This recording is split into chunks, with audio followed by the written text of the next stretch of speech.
Hi guys! It's 101. Exactly. Oh no, now 102. On Friday. This beautiful, hot, sunny Friday. I hope you guys are all well and lovely. Good to see all of you here. Let's do some shout outs, shall we?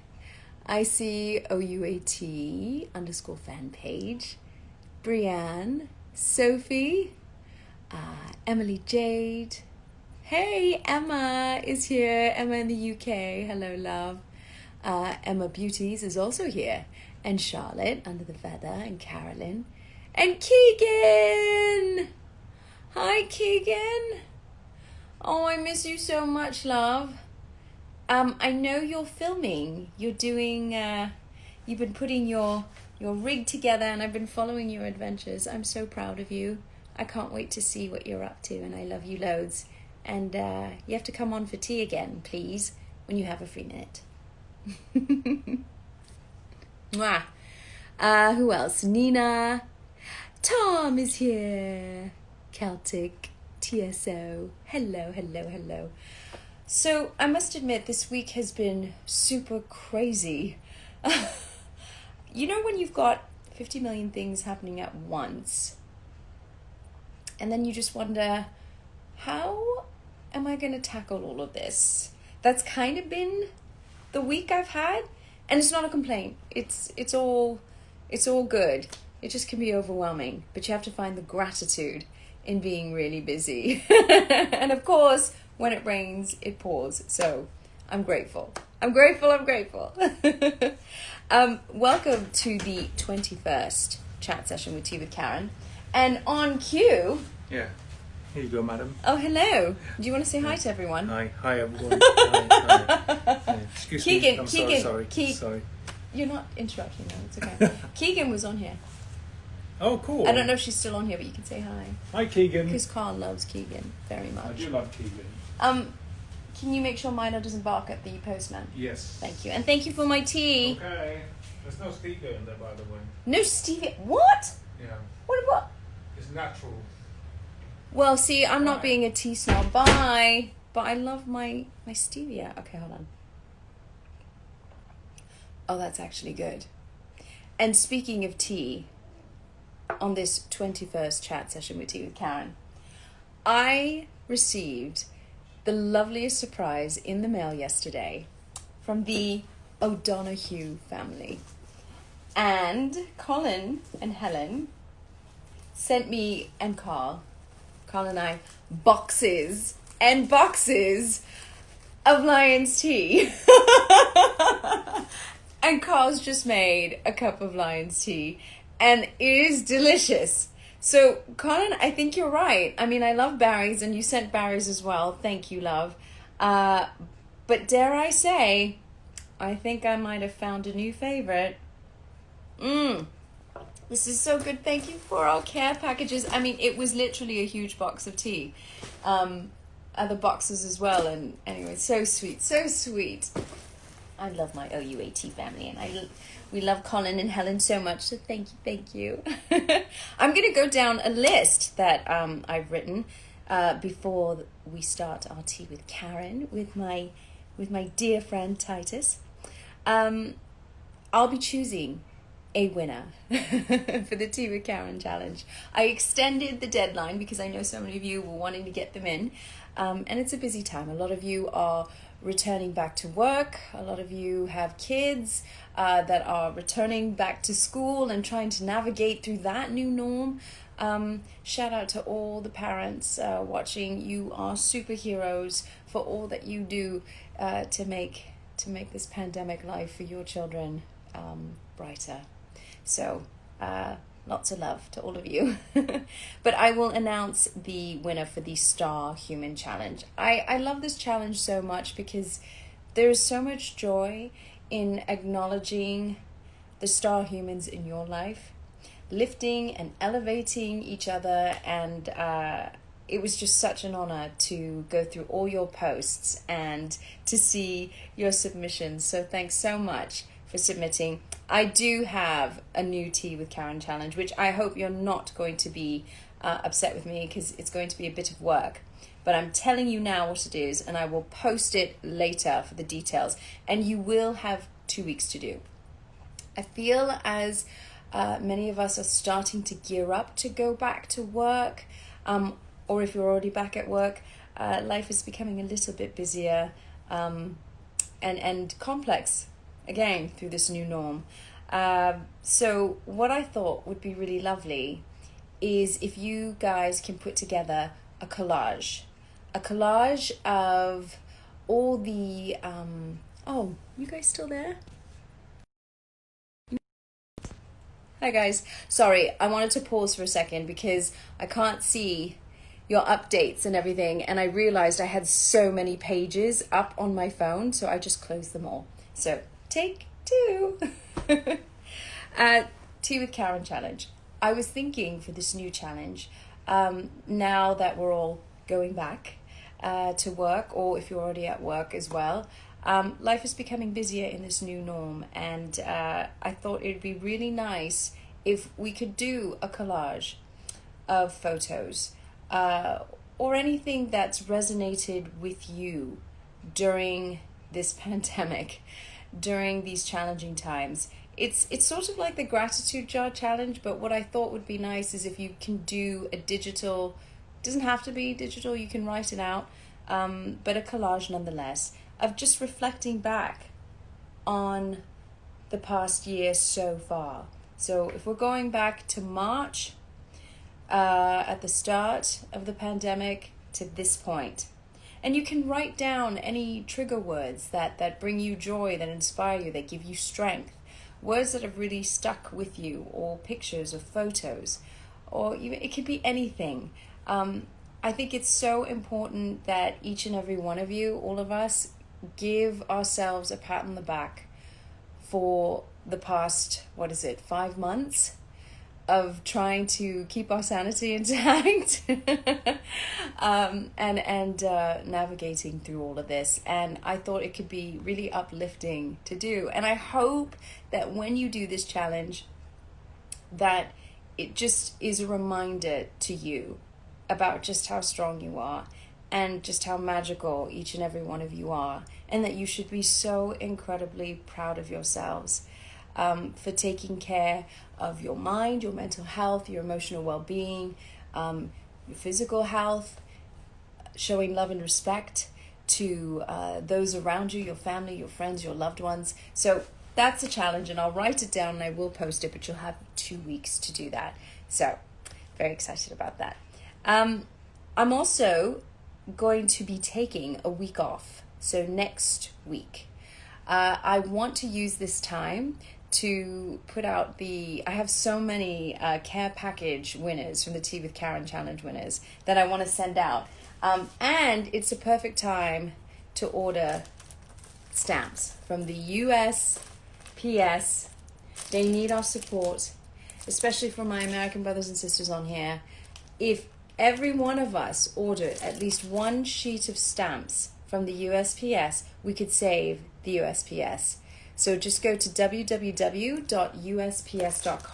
They have all sorts of things. They have a mailman's, mailwoman's costume for your dog, which I think is so cute. Milo hates the post delivery, but thought that would be really fun if I got on that costume. So, but stamps, you can support them. And now's a good time for me to send out all the care packages to all you guys. So I'm going to do that next week, and then we'll reconvene afterwards. What else? Fear the Walking Dead trailer. Yay! A new one just dropped. October 11th. You'll be able to tune into the first half of the season. I'm so excited for you guys to take a look. It's going to be dark. Very, very, very dark. Just brace yourselves. It's going to be an emotional roller coaster, to say the least.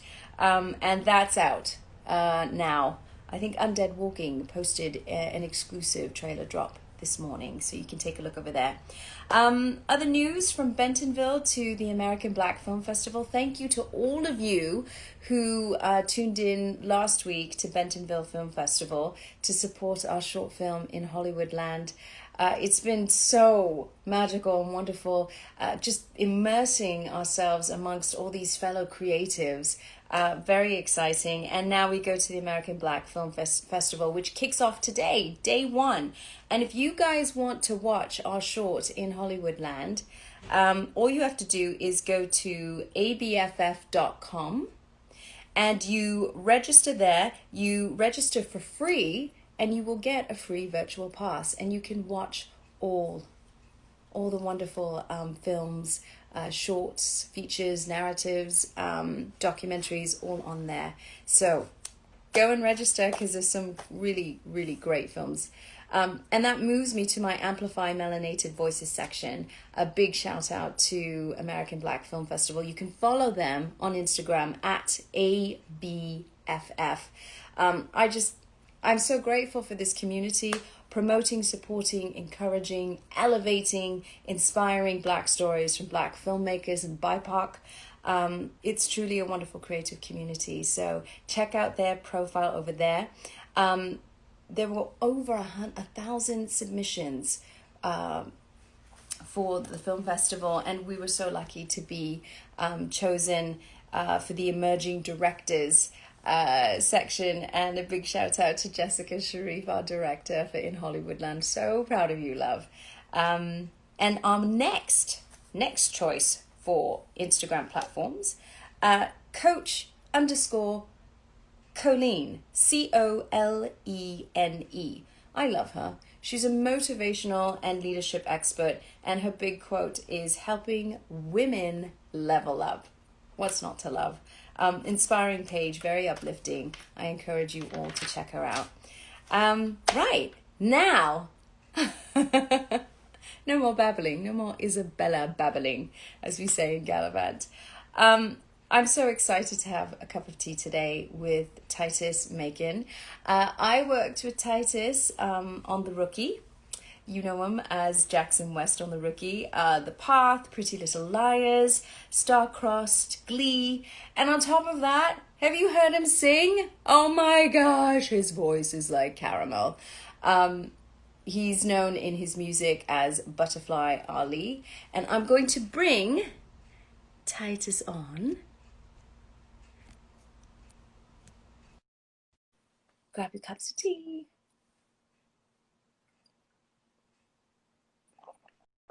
Oh, Hey! what's up? Oh my gosh, how can you look so dapper? Like, this is Outta not fair. Out of here. I literally was looking at your wall and I was like, well, I have half of a painting, so he wins. What's up, Karen? How are you, love? I'm doing all right. I am doing all right. I miss you. I miss you as well. Your energy. I just love your energy. It's so, so, so peaceful. It's like, makes me feel warm. Like, ready for this? This is what I'm drinking tea out of. Ready? Yeah. Oh, look at you. Love it. What kind of tea are you having?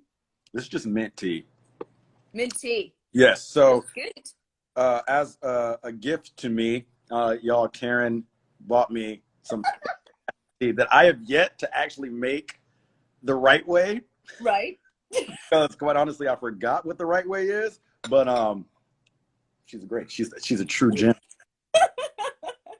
So, with tea, I think I got you black tea, right? Which one was it? The Royal, was it the Royal? I think it's Fortnum and Mason's. It is Royal Blend Famous Tea. Yeah. There you go. Royal Blend. So that's a really good, robust black tea. And you have to soak that in for no more than 3 minutes. And you get your cup, you put the tea leaf in, and you pour the hot water in. So as soon as it's boiling, take it immediately off the stove, because you don't want it to be too scalding hot. And then you pour it into the tea leaf. And as my dad says, you take your teaspoon and you kind of hug gently the tea leaf as if you're showing it some love, and let all those flavors come out. I love And then that. you can flavor it up. It depends, have. What type of flavoring? What do you put? What is that? Yeah. Because I'm just used to, I drink mine straight. Like, I don't like putting anything in it. So that's good too. It's just your choice of what works for you. You can have it straight up with no milk or sweetener. So I'm naughty. I come from an Asian family where they have to have like 5 lumps of sugar, but they don't do that anymore. We used to. So now I put stevia and I put half and half milk, and it's lovely. I actually never had milk in my tea. Really? But that's okay. I mean, No, I mean, look, I'm you've got the tea sayers that say, "Oh no, you can't have any milk in it. You should just drink it straight up." And then you have the others that just like a good cup of bilters tea. So that's me. that's the sugar. Oh, so good to see you. It's so good to see you. How have you been? Like, I love tuning into your profile because can I just say, your live posts of you singing and it's just so magical. I'm just like, what? Well, So multi-talented. It's quite annoying. Like, just stop being so wonderful, okay? all true. That's that's very kind. That's very kind. I honestly, I'm not the biggest fan of social media. I really need to stay plugged in with people because it's a great platform to be able to keep in touch with the people who support you. So it's like, I do it for those reasons, for more so music's sake. So it's like I can kind of be in tune and getting my music out there because I'm not with the label right now. So it's like I use it as like a, hey guys, I'm here. Let me know what you think. We're in this together until there's a bigger world that I'm existing in. You know what I mean? So it's so funny, our relationship with social media, because there's the pros and there's the cons. And yeah, I absolutely, I absolutely understand where you're coming from, because I mean, I have mixed views about social media too. I mean, I feel like it's so important to be present. And especially when we were growing up, I think social media was just coming out and I didn't join any of the platforms for a long time. But when I did, I said, well, how can I justify this? And because I don't want it to be, and there's nothing wrong, everyone has their own preference. And I understand, especially as actors and people who are in the public eye too, that, they want to see pictures of you. They want to see what you're up to and all that. And I love all that. right. But at the same time, I said, well, what can I do? How can I make this a positive experience? And how can we put our social media platforms to good use? And doing Tea with Karen, for example, is just to tell everyone that they're not alone, that we can bond, our friendship with everyone watching over a cup of tea, and to promote emotional well-being and mental health, the importance of that. So I feel good. Then it gives me motivation and inspiration to, to want to do things. And I guess I know everyone wants to know how you've been doing during this pandemic. You've been at home, you've been creating music. A lot of that. Yeah, honestly, it's been fun. I mean, like there's two sides of it. It's really tricky because the one side is like, okay, the timing of it all kind of worked out selfishly in the sense of like we were going to be on hiatus right now anyway. Do you know what I mean? So I would be very recluse in this time anyway. You know what I mean? Like I would kind of stick to myself. I'm like, let me just recharge for the next 9 months that are about to come. So that element didn't feel as different to me because I wouldn't technically be working right now anyway, unless I popped over and did another project. But on the side of like everything else, when it comes anywhere from politics to protests to COVID to all those things, that's been a whirlwind. And that has been stress beyond stress. Like it's like taking little like anxiety pills every single day. It's like, I'm fine. No, let me just take my anxiety pill and make sure that I'm not okay today. Do you know what I mean? So it's just constantly battling for me.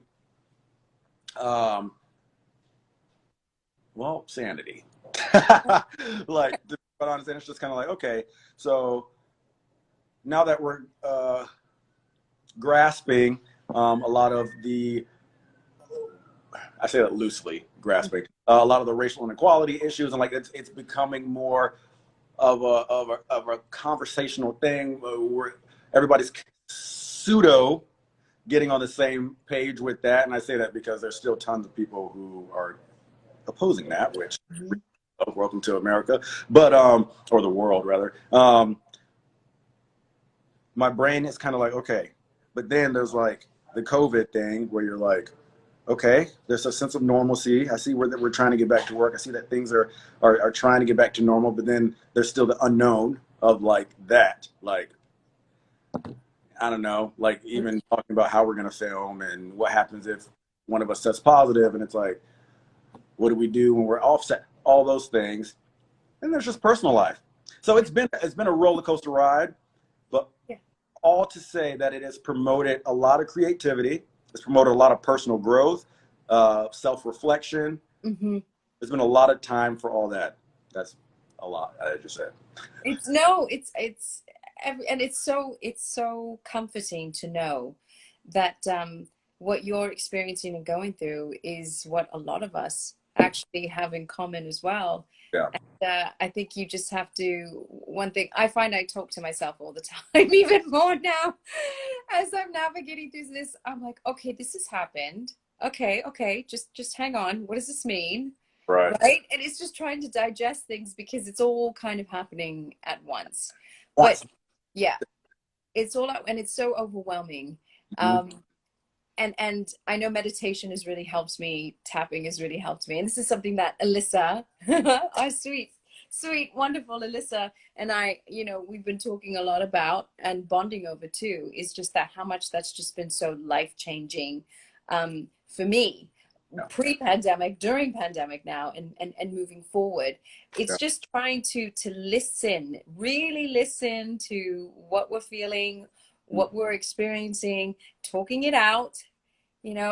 It's so good that it's so important not to keep it in. I feel like now more than ever, especially with everything that's happened, pandemic, BLM, it's so important to start having those, no matter how uncomfortable they are, have those uncomfortable conversations. You feel so much better afterwards, and I don't know about you, but I feel like there is a shift. I feel like change is a coming, and I am so excited and so fueled up with excitement and hope, because I can feel it. It's so palpable in the air, and I think now more than ever is such an important time that we encourage, support, elevate each other, listen to each other, have these conversations, educate each other. But I think especially on BLM issues too, that's on us, not you. You're my brother, you're my Black brother, and you guys have done more than and thank you so much, love, for being so patient, for being so empathetic and compassionate with those of us who are not Black, for taking that time to help us understand or correct us, because it is not on you. The work is on us, but that you've taken the time to do that, and just even being here today is just so wonderful. So, well, thank you for having me. And I will say this: this is my opinion, maybe not popular opinion. Maybe people agree. It is still a collaborative effort, in my opinion. I'm not saying that you're not saying this, because I feel like we're all saying the along the same lines here. But as much as it is everyone else's kind of pick up the legwork here and study up and catch up, it also is up to us, like you said, to show up and be an aid to that, because so many people, I personally don't agree, and I'm speaking for myself, not for anybody else, not against anybody else, but as Titus, I don't fully agree with, if I'm questioned, I don't like that shunning thing where you're like, I'm not gonna sit here and answer your questions, like go look it up, go do your studying. And it's like, the reality is, and it shouldn't even be this way, but the reality is, I'm happy that we're in a space now to where we can have that conversation. And while it is, your duty, other people's duty to go, everything's online. There's books, there's every history. But if there are questions, I want to create a space comfortable enough for any of my brothers and sisters of any ethnicity to feel like they can come to me and have a conversation, because I would want to do the same. If I didn't understand something of a Middle Eastern culture, then I would, yes, I could go read the book, but it's like if I know somebody, it's like it's more comfortable. It's like I can get a firsthand experience where I'm like, hey. So anyway, there's some people in my own community, African American community, that are very much like, nope, I'm not talking about it. Go study. We had to study, blah, blah, blah, and they're very. And I'm on the other half, which is like, I think studying is exactly what should happen. But if we want to promote change, I'm like, we can also lead with the kind heart that we're expecting to be given to us. So I'm like, hey, let's talk. Let's absolutely talk. I'm not going to sit here and like run through every single year of slavery. But as far as just talking about my experiences, like, you won't know that by reading a book. You won't know like an intimate experience. You know what I mean? Yeah. Yeah. Do you find now, like, with this time, for those of us who have been very lucky enough to quarantine at home, and you've had this time for self-reflection, do you think that time of self-reflecting and even reminiscing on what this year should have been, but do you find that has played an impact with your music, especially in the creative process? Yes, for the better, interestingly enough. At first, for like the first maybe 2 to 3 months, when everything was like full download mode with BLM and COVID, everything was happening at once. No, not the slightest. My brain wasn't working. Creativity was not. It was just like, be here for the world, with the world, like love, love, love, love, love. It's not about me promoting, me trying to do something for me. And then as we started to settle into the reality, that is like, okay, this is where we are. Have to keep moving. That's when thankful to my managers, my music managers, they set me up with some sessions. We've been doing a lot of Zoom studio sessions, and I was kind of forced into it. And I was like, I just headspace to write. But interestingly enough, I was very much in the headspace to write. I was thinking a lot of things. So it's like Taylor Swift, when she's going through a lot, she'll put it on paper. And honestly, a lot of my songs are like upcoming songs are subliminally about Black Lives Matter, or about like anxiety, or like being confined and stuck with your own thought. Like, not that they're like flat out saying that, but it definitely inspired some interesting songs. Yeah. And isn't that, I find that when you're in the studio, there is this sanctuary, this other world, and it's so therapeutic because it's sort of like an escapism into this creative sort of portal. And you could just, shut everything off, the news, everything that's happening around, and just be in the moment and just have this connection with you and yourself or your collaborators. I mean, those Zoom sessions, I completely empathize with how you felt, because as you know, my husband Carl is a songwriter producer, which, by the way, he was just flipping over your music, so I reckon you should get a studio. We're building a studio at the house. I would let him continue to flip. I'm gonna hook it up. Like, that'd be great. You guys would. I just know it. I know it would be such a creatively joyful experience for Carl. But when he first started doing these Zoom sessions, it was so strange, because it's so much about feeding off of each other's energy when you're in the room. Yep. And just jamming with each other and just being in the same room, and not being able to do that, taking that sort of that magic away when you're doing a Zoom session. But one thing he did learn was that, surprisingly, when you're doing a Zoom session, you feel more focused, because they could see you, you could see them, and you just kind of get to it. Yep. So you kind of drown out the distractions, and you get right to it. And he's actually been doing some great work and getting some cuts and all that, which has been great. But I think it's been a big change for the music industry to see that you know, the days of having to fly over to Europe or fly internationally to do a writing session, sometimes you can be more proactive and more efficient, you know, by just doing it from Zoom. So there's a lot that he's learned throughout this experience. But obviously, it's never going to be the same as it being in the same room. But at least we have that, you That's know.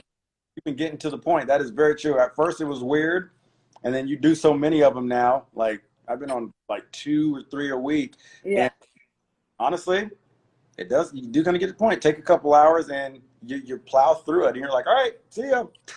Yeah. But And yeah. so I want to pick your fine brains, your creative brains. So how with your songwriting, what's your creative process? How do you get to your song at the end? Like how do you get there? For me, oh man, there's so many different routes. I mean, sometimes I'll go into a session fully loaded, knowing what I want to talk about, knowing the vibe, tempo, like knowing everything. Like I'll be like, hey, and references a lot of times for the people I collab with. I'm like, this song triggered this thought. I'll show them that song of an established artist, some sort, and they'll be like, that's what got me to this place. And now this is what I want to write about, talk about rather. And I'm feeling mid tempo-y. You know what I mean? Like I'm feeling like nothing fast, nothing too slow, like just kind of like a groove. Boom. So there's that. Or sometimes, and this is where in person comes into play, sometimes you're just grooving, like you'll go in with intention, but you know, producer or who if you're co-writing, whoever's there in the session, sometimes you'll just be grooving and be like, ooh, I like that. I like that. I don't know what that is, but I'm gonna mumble and come up with a melody until it makes sense. Yeah, so it really goes back and forth for me, but by the end, I mean, I heard Beyonce say this, and I'm not calling myself Beyonce by any means, but as far as the pickiness, like I'm very specific. Like I like to be hands-on. Like there's some artists that can you hear me this time? Yeah. Okay, it's like lagging on. Anyway, artists that are very hands-off, where they're like, honestly, I just want something cool and like I just sing. I'm just a singer. I'm just happy to sing and boom. But I'm like the kind that's like, what are we talking about? Like, what are you writing about? Like, I'm visualizing the music video as we're writing, and I'm like, I'm very hands-on and like sounds, like the type of instruments and like just how it makes you feel. Like, I need to feel like my Southern roots. You know what I mean? But that's what makes you an artist. That is what a true recording artist is. I mean, when I started off in music, I always, you know, growing up with like Whitney Houston being my goddess, vocal goddess, Right? I just said to my music manager at the time, I was like, well, can't we get these great songwriters to just write these great songs for me and that's it? And he said, well, you can. What about Karen? Like, what What about about you? yeah? Where's your voice? And he knew that I wrote, and you know, I got my publishing deal because they said I was a good writer. And Yeah. he said, look, for some people, for some types of artists that are more packaged, it works for them.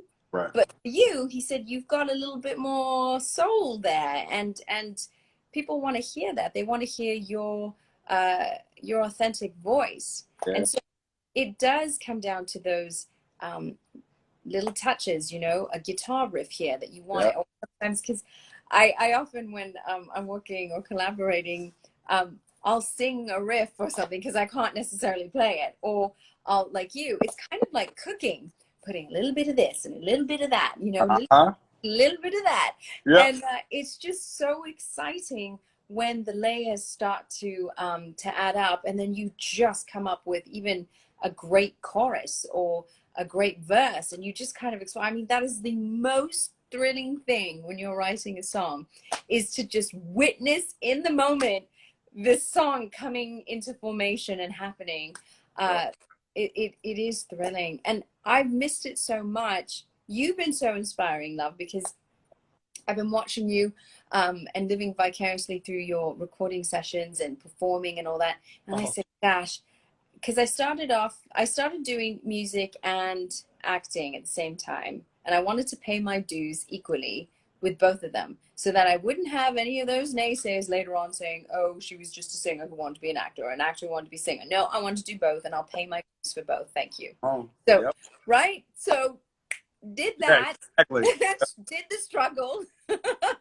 That's so real, though. That's so real, because I feel you on that. And I'm like, yo.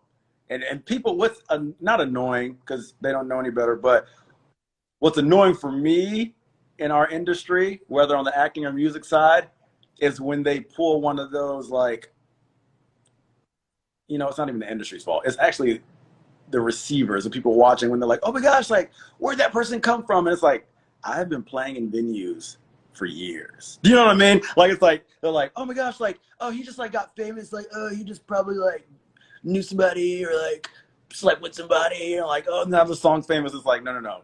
A lot of these artists, well, some do just know somebody. The majority have been hustling. Same on the acting side. When they're like introducing so-and-so, it's like, no, Yeah. their resume. It's been a long night Right. to get, Exactly. you know, they say overnight since, I'm like, what? Well, it's been a very, very long night then. Oh yeah, But it has been the longest night. But then I feel like all the experiences, and I think this applies to anyone, you know, for each and everyone's journey that they go through in life. You know, what doesn't break you makes you. The struggles, the twists and turns. And when I talk about struggle, I'm talking about the good struggle. Yeah. You know, that really builds your character and really tests who you are and your strength. Yeah. Those tests are the good tests, you know, for each and every one of us. Even though we might say, no, I don't want this. Sometimes, as my dad has made me realize, is that sometimes, and I say this metaphorically, sometimes hitting a wall can be the best thing that ever happened to you. And crossroads, what if you looked at, when you're at a crossroad, what if you looked at it from a different perspective? Like, wow, this is an opportunity for me to edit things in my life and to kind of make some changes for the better. And where would that take me down the road? That's really exciting. And when he kind of shifted the way that I looked at crossroads or coming up with challenges, it just, I mean, my energy just shifted. It completely changed. I love that. And I'm not so fearful, you know, because fear's a real bugger. I don't like fear. Fear's silly. Fear's an illusion. Like I mean, you can get some greatness out of that fear. I mean, like trumping, succeeding that fear. You get it. Yeah, I get it. But yes, it's annoying. It's absolutely annoying, and it's the most pointless thing. I'm like, what the heck? Like, why? I will get in my own way out of fear sometimes, and I'm like, this is something that I chose. I'm choosing right now to feel. Like, I can easily just choose opposite. It's like being happy. It's like, that's a choice. Like, I can, like, right now I'm just going to choose to be happy. Yeah. But see, half the battle is the fact that you recognize that. It's recognizing that, saying, okay, I'm a little bit scared of this, but Right. you're recognizing it and acknowledging it. And then I feel that makes it easier to kind of let go and say, okay, I'm done. I let go. I'm just going to do this, you know, do what makes me happy and acknowledge what I'm feeling, because Right. our feelings are valid, right? They're valid and they're important. We're feeling them for a reason. So I feel like don't be afraid to kind of, you know, sit in those feelings and then recognize what they are for what they are and then move forward. Right. Life's too short, love. You know, You just gotta do what makes you happy. And you know, the acting I'm so grateful for, because I feel, and I wonder with you if you feel the same way, that as actors and our journey of, we have these wonderful opportunities to tell these beautiful stories of each of the characters that we portray. But I find that that's been so inspiring with my songwriting, with then writing my music. There's this connection between the two that I know has made me a better songwriter. interesting. Well, wanting to tell a story, I guess, in my songs, Okay. to send a message, whatever it is. And I find that when you write about really personal things, that it's actually quite universal, that so many people can relate to it. Yeah, You know? I definitely. Yeah, that's interesting. I like that. I've never really, and maybe I've kind of naturally done it and not realized, but I don't feel like I've like made the conscious effort to correlate the two. Do you know what I mean? Like in my head, I feel like I'm quite purposely doing the opposite. Like I'm like going to write and I'm like, okay, no character. Like what does Titus want to say right now? Mhm. But the storytell like what I've gained, the knowledge I've gained from the acting side probably does play a huge factor into how I'm able to and how I desire to tell a full story in a song. So Yeah. yeah, And you how probably blessed that, you know, when we're busy with acting, it's all acting. Like I find it quite challenging to get into the studio. I'm so overdue to get into the studio, which is why you inspired me so yeah much. Like, build it. We can just go. and now the studio is happening at the house, which I'm Yeah, so excited. And Carl's like over the moon about because we're almost there. You have to come. You have to come. yeah, yes. Um, it's so exciting knowing that you know when we have these free moments of time. And look, we're so lucky. We're working actors. It's so wonderful. So, And have the patches of time, the fancy problems to find those moments where you can go into the studio and then record something. So that's my goal, and you have everything to do with it because I just look at you and I'm like, oh, Titus is doing it. Good on him, and it's amazing. I want to do the same too. So where can everyone kind of follow your music? Do you have a music page too besides on here? um, on here, it's just this page that you're on now. This pretty much everything I post is music related, with the exception of like when we're in season, I'll post some rookie stuff. Yeah. And Spotify, Butterfly Ali, Mhm. my ice maker. On Spotify, Butterfly Space Ali, and then iTunes, Amazon, anywhere you stream, download music, it's all under Butterfly Ali. So that's Okay. about. That's good. Well, you've got loads of beloved fans. So I'm going to pick some out here. And in the meanwhile, do you want to do some shout outs to some people? Yes, let's do it. Well, I know my friend Paul was in here. What's up, Paul? I don't know if you're still in here. And then I'm scrolling back up. I saw some mean people talking. You don't get no love. Mm-hmm. Haters. I'm the worst with that. You know, I'm, you're better. I'm quick. I'm, I send so much love to them that's, because they can't they can't be in a good place, you know, to be for their frustration or anger or whatever the struggles that they're going through to then misaim it and misguide to other people. So that's a beautiful approach. You better than me because I no, but you know, listen, I wasn't always like that. It's this is where I think either I'm really an old fart or this is what growing up is about. oh, Is learning more because I think one of the biggest, one of the people that were hating the most just said, "Laugh out loud. I'm a fan." And interesting. Just wanted some attention. You got yeah, it. I know you got it, but with love. Because it's the thing is just I think because I was bullied while I was growing up for many reasons. Also, I think I was like the only brown girl in my school growing up. So and as kids, we just want to fit in. We want to be seen. We want to be included. We just want to be accepted and fit in. And I think from a very early age, especially for those of us who have experienced uh, being bullied and all that, we have a higher sensitivity and empathy, I feel, to wanting to be treated the way that we would want to be treated. You know, you treat others the way you want to be treated. So for me now, when I see these kind of triggers, you know, on social media too, I just think, wow, I just immediately now feel like, what is this person going through that they have to have a cry of attention Right. through hate? Through And that hate. makes me feel really sad because Yeah. Really sad. we all know how precious our health is. Yeah. Having health is wealth. You have health, you can do anything. You Yeah. know, before you can have those big dreams, you've got to have your health, and you've got to thank your bodies every day.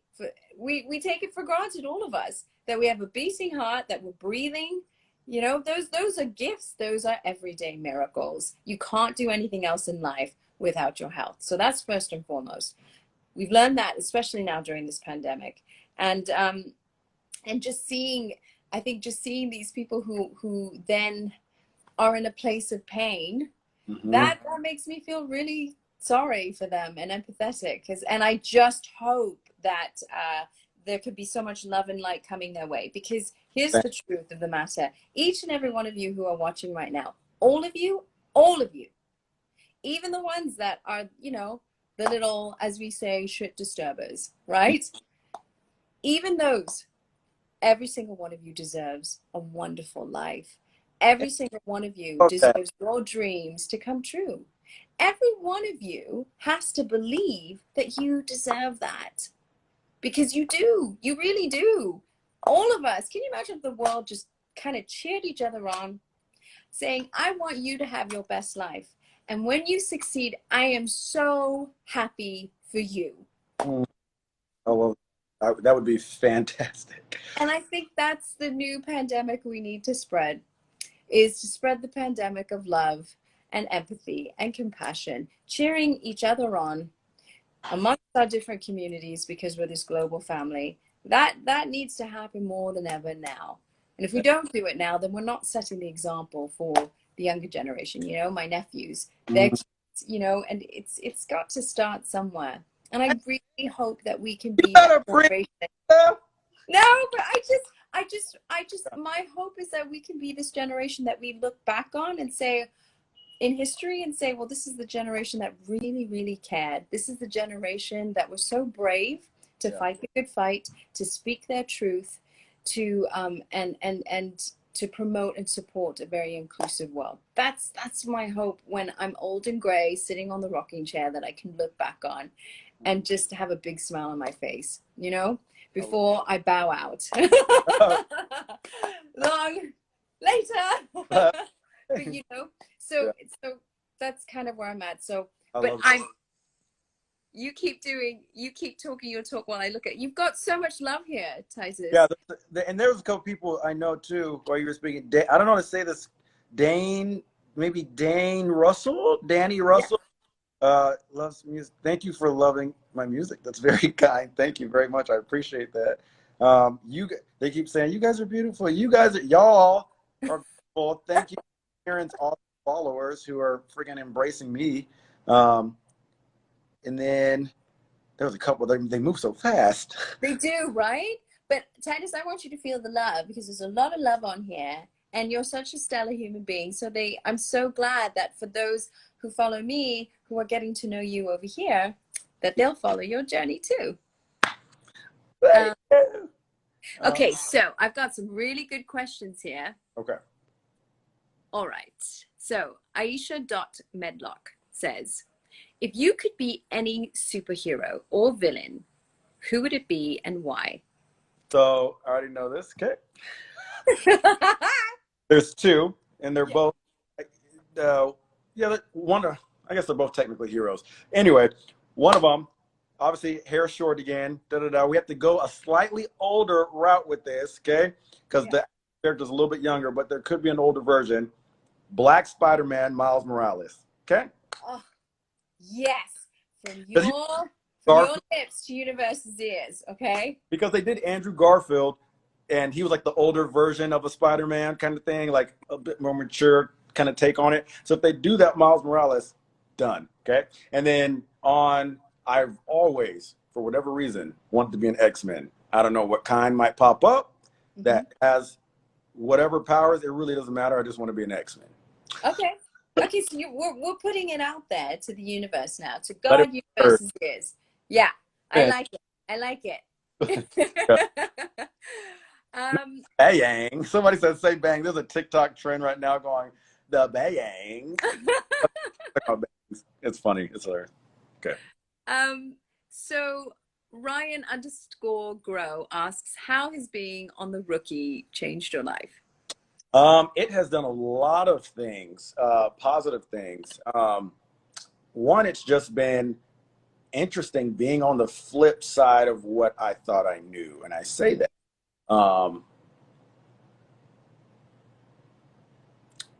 This is me trying to choose my words wisely here. Oh, no, take your time. Yeah. I say that because I had a preconceived notion as to what a day-to-day cop experience was. And by doing the show, I've been able to learn a lot about policing. Now, it has also unveiled the reality, which other police officers that we work with would agree, is that there are absolutely horrible police, absolutely horrible people in general. And then the flip side is it actually gave me a soft spot for officers that want to police correctly, and in a way that is actually beneficial and helpful to the community, because I almost didn't want to do the role because I had this ingrained, jaded experience as a black man in America in general towards cops. And I was like, bruh, I can't play no cop. I remember saying this to my girlfriend at the time. I was like, a cop? And I was like, ugh. And then I was like, all right. And I was thinking, like, think positive Will Smith vibes. You play cool cops. All right, cops, cops. But yeah, I did, because it has opened my eyes a lot and given me a lot more, whatever the word is, like less judgment. Do you know what I mean? And perspective. Perspective. Yeah. Yep. Yeah. Mhm. Um, It's been fun meeting people. Like, our cast is awesome. I got to meet Karen because of the rookie. So, why? That's it. Thinking about. Oh, that just popped up. I think that's the one thing being on set with you guys. It's, first of all, it was so difficult to be mean to you guys. My character wise. It's not so much mean, it's just No, she's I tough. learned, and she's so tough. I know, yes, Rita's quite tough. Rita Calderon. Um, I've learned. I love that character, and I love that Alyssa Rumford, because Alyssa's like the tough cookie, and the fact that you come in and you're like, I love it. Oh, it's so funny when we have that standoff, and Yeah. I remember that.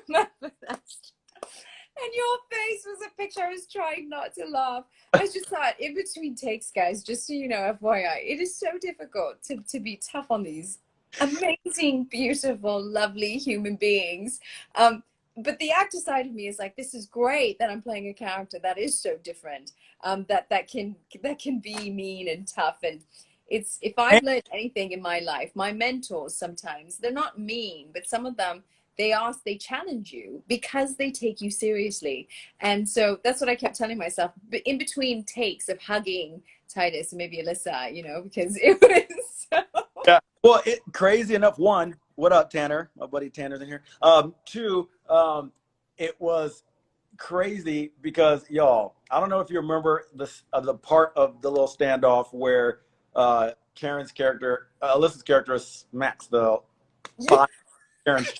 Y'all, Karen was taking those for real. Like, she was like, no, go for it. And, like, you want her to do it for real. She's a freaking trooper, because Lessa putting it to her, putting it in there, and Karen was like, girl, I'm fine. So good. It just elevated the scene, Yeah, she's taking her stance. It's totally understandable. Like, I fully hope that they continue to bring you back. I mean, I love working with you. Oh, I love being on set with you, and everyone on set is just so There's lovely. tons and tons of room story-wise for that character to, especially because, I almost dropped a little nugget. There's tons of room for that. I love being with you guys. The environment, and it's such a family environment, and I feel so blessed to have been able to come and play with you guys for a bit. I've already told Alexi and Bella and all that. I was like, yeah, anytime, call me back. I'm there. I just love being with you guys. I mean, what's not to love, I love it. Everybody on set feels the same way about you. They're like, she's so kind. Like, you just make the working environment easier in a good way. Because I think when you love what you do and you're with fellow creatives, like I said, you just want to cheer each other on and support. And because I think it's just such a lovely show. And the thing that we do have in common is that I saw on your IMDb, you did an episode of Castle. And I feel like, has everyone done an episode of Castle on The Rookie? Because I've done it too. Somewhere between Castle, Grey's Anatomy, or the NCIS, CSI world. Yeah. Like in LA, you have guest starred on one of those. Like you had to have or recurred. But yeah, people found out. It was funny because I almost called him Castle. Nathan didn't remember, obviously, because you know how many guest stars there were within all the seasons he did. But it was, I don't know how many years ago that was. Doggone. 2012. 12. Yeah. I was What? 2014, the year after. 8 years. Yeah. See? And somebody put a screenshot on his feed of me and him in a scene and then me and him in the castle scene. Mm-hmm. Like, oh my gosh. He was like, I remember that kid. That was you. And I was like, yeah. And obviously he was like, why didn't you say anything? And I was like, well, because it would be kind of pointless. Like, hey, like I was one of the thousands of guest stars you met years ago. It's kind of just like, we're here now. And I don't know, you know. But it was just funny to see his reaction to recognizing. Did you? He's so much fun to work with. Well, I didn't have scenes with Okay. Ben. It was with Molly. So so it was so wonderful when we kind of made that connection. And he was like the same thing. He goes, wait. Yep. Wait. And you know, he remembers, you know, Yeah. when he kind of tracks back, but he's just so wonderful to work with. I love Nathan's adoration and love for gaming.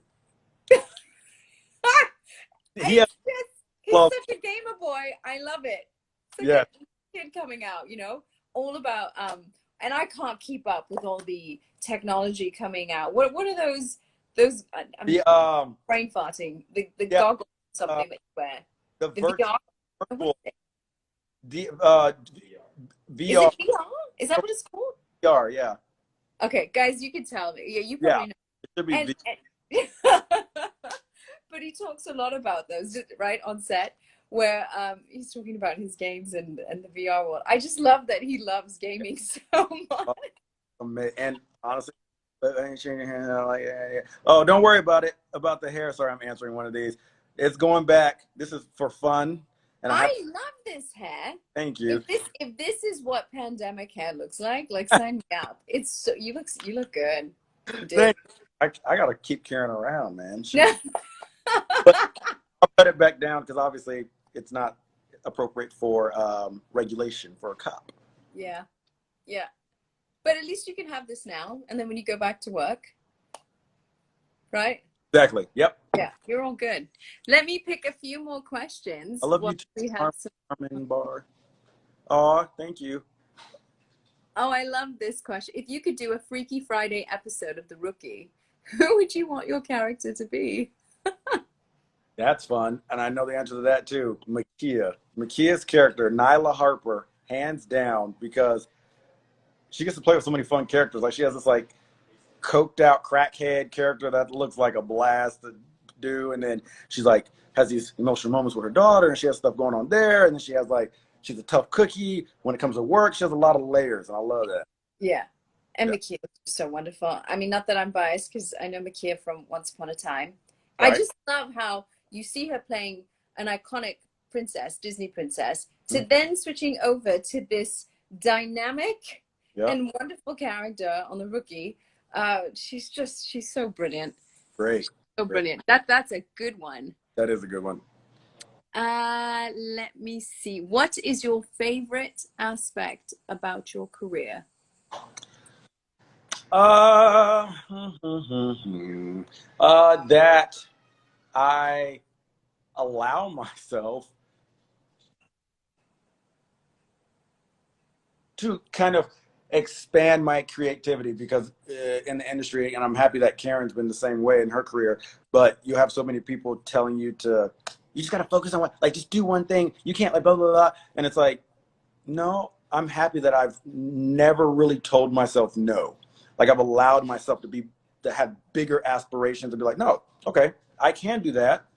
And I can also do my music. It's not like anything's taking a back seat. It's all about time management and prioritizing and everything. But I'm happy that I've allowed myself to do that. Because I'd be pissed if I was just now being like, okay, I think I want to try this singing thing. Do you know what I mean? It's like there's been so much growth that's happened because I've been doing it for so long even that stuff I haven't released, that's like by time, hopefully, Lord's willing, that they both are at a peak that I'll be, like you said, I'll put my work in, put my what's it called? Pay your dues. Do both to where it's like, boom, we just here. You know what I mean? Yeah. And I think it really does start within each and every one of us of giving ourselves permission, Mhm. allowing ourselves to try to aspire towards things that we want. It's so funny. We're such a funny species, so Yeah. to speak, that we really can get in the way of ourselves. We can be our own best friends and our own worst enemy. Yep. And it's so important that we allow ourselves and give permission to ourselves to explore. And that I often connect and associate that with when we were little, when we were kids. When you're a kid, you want to do something, you just do it. Yeah, right. You don't even think.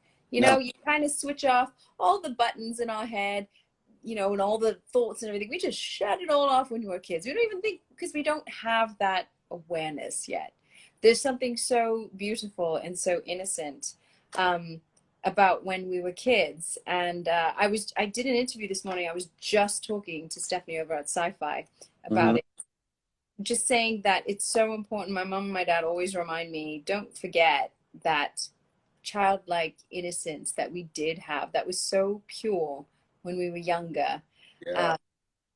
Because that wonderful innocence, and some people may say naivety, is actually a gift. Yes. Because it just, we give, as kids, we give ourselves the freedom to be whatever we want to be. The freedom to fail, the freedom You to. know? Like I remember when we have these moments with our parents, and I'd come up one week and I told my dad, I was like, Dad, I want to be a doctor. And he's like, okay, good for you, Karen. But you also know that being a doctor, you're going to have to help a lot of sick people. You might have to clean their, when they're not feeling well, you might have to clean up after them if they puke. And I'm like, ew, ew, ew. I was like 4 years old. I was like, oh, no, I don't want to do. Right. Right. And this makes me appreciate all the doctors and nurses on the front lines, by the way, who Yeah. are just, talk about superheroes. They are. There you go. That's a superhero for you. Yeah. Yeah, that's a superhero. And so I'd go away and I'm like, okay, let me get back to you.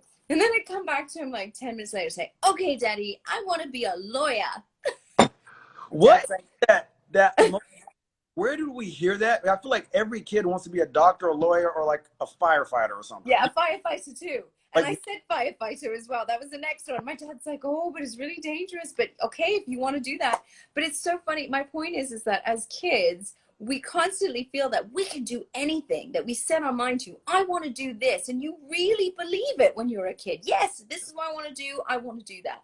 And I feel that that's so important in a quality that we need to still carry on. because it is that. It really is as possible as you just deciding that it's tangible. Yeah. That's it. Yeah. Like, and you and I both know our friends, amongst our friends, of people who have changed their course, that were started off doing something and then realized that yes, it paid the bills, but were they happy? And they met their crossroads and they were like 30, and yep. to make that change takes a lot of courage, but they're so happy because they followed their path, they followed their calling. And when you're happy with what you're doing, it never feels like work. Exactly. And I've always stuck to this with myself. I cannot be in a position in the future to where I'm looking back being like, well, what if I would have really given the music thing a go? Or what if I really given the acting thing a go? It's like, I'd rather go for it. And then, like I said, it's like, cool, I tried it. It was cool. It wasn't for me. But at least now like, I'm like, I don't like when people, well, I shouldn't even speak for people. I don't like it when I do this to myself if I'm ever kind of like stunting my own dreams. I'm like, go for it. And if the worst that will happen is that you'll turn right back around. That's it. Yeah. I read a quote by Mark Twain, and I'm not going to say it as eloquently as Mark Twain, the great Mark Twain, so I'll paraphrase, but it really, really shook me. And the quote was essentially saying, you don't it's not so much what you achieved. That's important, what you achieve in life. But it's the things that you wanted to do that you didn't do that will haunt you more. And I was like, Oh, wow, I wow. was like, my mind was blown. I was like, wait. I was like, stop. Wow. I need that. I'm gonna look that up when we get off. I like that a lot. I'll send you it's in my book. I will get it for you. But when I read that quote, and I will post it because I think it's so important for all of us watching to embrace that. It's one thing to achieve what you set out to do, which is wonderful, but don't forget those other things, big or small, whatever, that you wanted to do that Yeah. you didn't, because that's going to bother you more later. And oh my gosh, I cannot tell you how that has literally been on my mind throughout this journey, this chapter of being quarantined. It's like now, what, 22 weeks? And you see so much on social media. Oh, I'm canceling this year. And I'm like, no. You do not cancel this year, because you're canceling your life and your existence. It's been a really tough year. Yes. And my God, tested to the core, each and every one of us, some harder than others. But this is our opportunity to show to ourselves, not to anyone else, but to ourselves, just how resilient we can be, because we're so much stronger than we give ourselves credit for. And if you embrace what this year has taught us and reflected in gratitude of the blessings that we do have, I feel that gives us so much empowerment to move forward to what we want to do. And that's a gift. Absolutely. Yeah. Yeah. So what are you up to now? What's next? Back in the studio writing? Exactly that. We're shooting COVID-friendly videos at this for a few of the songs to kind of load up, because when we start shooting again, I'll be in full quarantine mode and I won't be able to like go out as much. And then that's pretty much it. More writing, Zoom session it up. I know, right? That's so exciting. So you're gonna do more posts so we can keep up with your journey. Absolutes. Just remind everyone your handler here on Instagram so they can follow you. Yes, it is at Titus Makin, TITUSMAKIN. And on Twitter, same? Okay. Well, we'll post it afterwards. Charlotte, Emma, there's a whole bunch of them on here that are so kind to do a sort of recap in bullet point form of our tea session. They're really great. So we'll repost. So thank you to those Charlotte and the gang who do that. Make me sound. I was gonna. Any other shout outs? Anything you want to say to your beloved followers here? Thank you guys so much. I'm seeing all the love right now. I haven't been able to respond to everybody, but thank you for all the music compliments. Thank you for liking Jackson West. Thank you for liking my hair, my tattoos. Thank you for loving me and Karen. We love you back. And my buddy Thomas, hello. Hey, Thomas. All right. Look, sorry. One more thing. My Brett, who I sent you a video of, is a huge fan of you and Gallivant and just all things Karen. And so hi, Brett. So if he watches later, I don't think he's on right now. Hi, Brett. I love these videos so much that Titus sends me. It literally makes me smile so much. And all the Gallivant love. I'm tickled pink. Gallivant actually is leaving Netflix after I think 4 or 5 years. Oh, yeah. Been on there on Netflix North America. I think the last day is September 7th. I am hoping and praying that it'll go to Disney Plus, like Once Upon a Time. So fingers crossed, because I just feel like that, knowing that it was on Netflix, I just felt like there was a lifeline, that it's there. And to know that people like Brett love the show so much. And, you, by the way, my dear, would make a very fine gallant knight. So. No, it's good. Well, they need another show in this world. I can't believe do that. I such a vibe. Yeah, I'm sure many of your fans would love to see you in armor. Just saying, I'm gonna put that out to the universe now. I love that. I love it. Titus Makin in a knight in shining armor. I love that. Well, Yep. happy Friday. And I can't believe how quickly the hour's gone by. Thank you for brightening my Friday, this pandemic Friday. Oh, seriously, I really appreciate it. It was fantastic catching up, and you're always such a good mood, so I love it. Yeah. Oh, lots of love, and can't wait to hear your new music when it comes out. Yes, and keep me posted. Yep. Mark Twain quote, and keep me posted Yes. about. I will. All right. See ya. Bye, love. Bye, guys. Thanks for tuning in.